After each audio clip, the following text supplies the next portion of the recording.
एक बार की बात है, एक बहुत बड़ा नेता एक साधु के छोटे से आश्रम में गया, क्योंकि उसने बहुत सुना था उस साधु के बारे में और उसके मन में आया कि मैं एक बार जाकर के देखता हूं कि लोग इतनी तारीफ क्यों करते हैं उसकी। तो जब वो उस आश्रम में गया तो वहां पर एक छोटा सा कमरा था जहां पर एक कालीन बिछा हुआ था। वहां पर कुछ लोग बैठे हुए थे नीचे और साधु जी सामने बैठे हुए थे। कुछ सवाल जवाब चल रहा था। तो जैसे ही वो अंदर गया, वो अकेला नहीं था, उसके साथ में 4 बॉडीगार्ड्स भी थे और उसको ये आदत थी कि जहां पर भी वो जाता था लोग अपनी जगह से खड़े हो जाते थे, उसकी तरफ देखते थे, हाथ जोड़ते थे, अपना सर झुकाते थे। लेकिन यहां पर ऐसा कुछ भी नहीं हुआ। साधु ने उसकी तरफ देखा तक नहीं, क्योंकि वो साधु किसी के सवाल का जवाब दे रहे थे। लेकिन नेता को इस बात पे गुस्सा आ गया। नेता को लगा कि ये मेरी बेइज्जती है।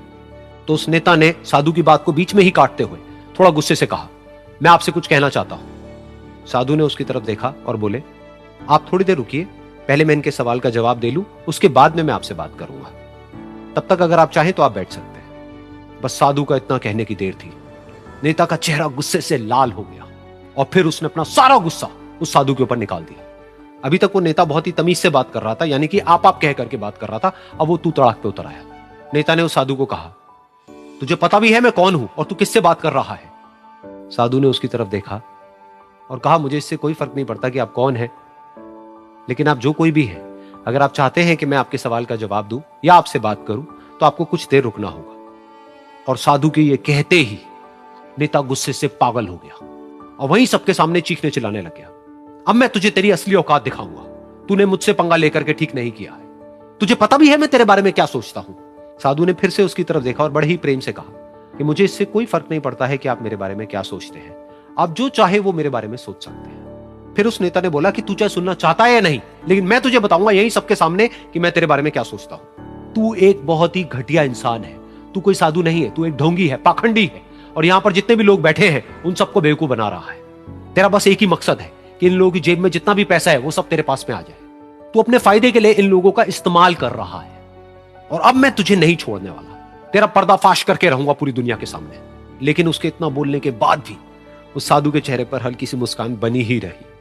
ये देखकर वो और तिल मिला गया और उसने कहा, अब बहुत हुआ, अब मैं यहां 1 मिनट भी नहीं रुकने वाला। लेकिन अभी भी तेरे पास में मौका है। अगर मुझसे माफी मांगनी है या मुझसे कुछ कहना है तो कह सकता है।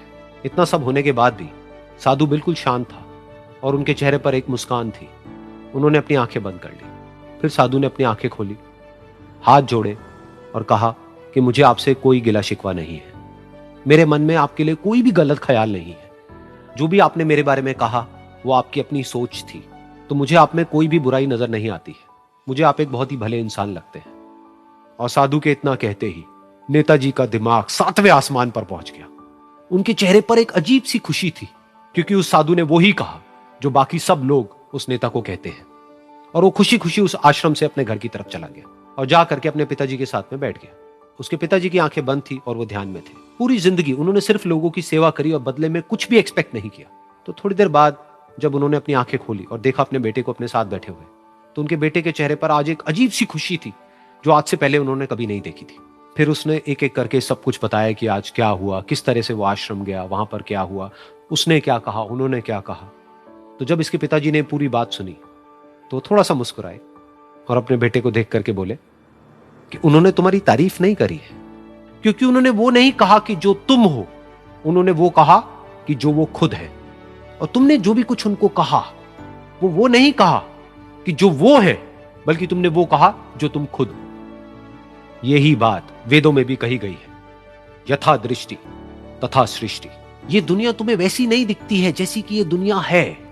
ये दुनिया तुम्हें वैसी दिखती है जैसे तुम खुद हो। जिसकी नजर जैसी है उसके लिए ये दुनिया वैसी ही है। तो अगर तुम अपनी दुनिया को बदलना चाहते हो तो उसका सिर्फ एक तरीका है, अपनी नजर को बदलो।